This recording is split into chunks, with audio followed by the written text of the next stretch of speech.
ঘাট ধাক্কা দিয়ে বাংলার জমিন থেকে তাড়িয়ে দিয়েছেন। এই বাংলার জমিনে তাদের আজকে বাংলার জমিনে থাকার কোনো অনুমতি নাই। একটা ছিল কাওয়া কাদের, গায়ে নাই বল, প্যান্ট খুলে পড়ে যায়, আবার কয় খেলা হবে। কোথা থেকে এলো এরা? ঠিক কিনা ধরে বলেন? খেলা হবে, খেলা হবে বইলা যারা চিল্লাইতো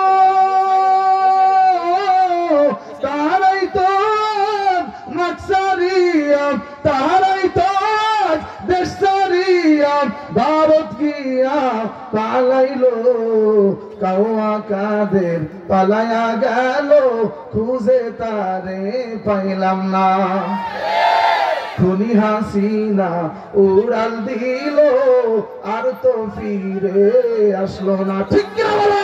একবার বাংলার জমিনে আসতে বলো, পিঠের চামড়া তুলে আমরা বাংলাদেশের তাওহীদি জনগণ, বাংলাদেশের মুসলমান খুনি হাসিনার পিঠের চামড়া তুলে ফিরাউনের মতো সটকে বানায় রাখবো।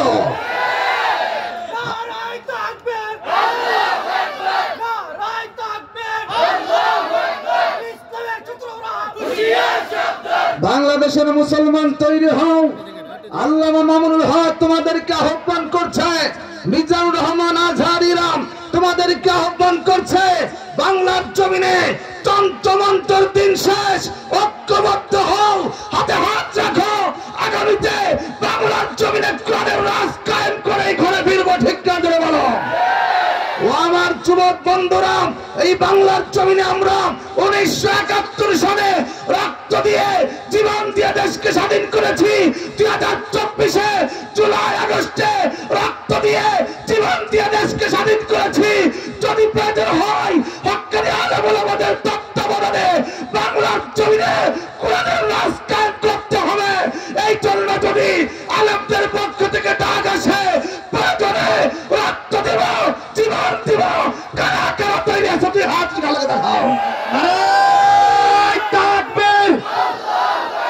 দিন ইসলাম, দিন ইসলাম, আল কোরআনের আলো, ইসলামের শত্রুরা ঢাকা না দিল্লি, দিল্লি না ঢাকা। নারায়ে তাকবীর। এই দেশের মুসলমান এখনো শতকরা 92% মুসলমান বসবাস করে।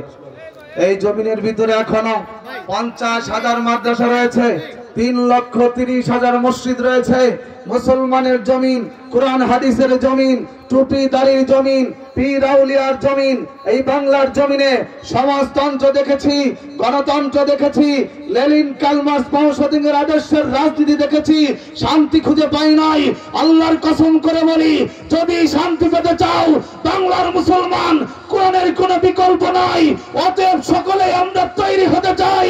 জীবন তো একটাই, মৃত্যু আসবে একবার। আল্লাহর কসম করে বলি, আল্লাহ দেওয়া জীবন যদি আল্লাহ দিন কায়েমের জন্য যদি আমি কুরবান করে দিতে পারি, আমার চাইতে সৌভাগ্য আর কারো নাই। ঠিক কাজে বলো? নাস্তিকতা নিপাত যাক, দিন ইসলাম জিন্দাবাদ। নাস্তিকতা নিপাত যাক, দিন ইসলাম জিন্দাবাদ। কোটি প্রাণের একই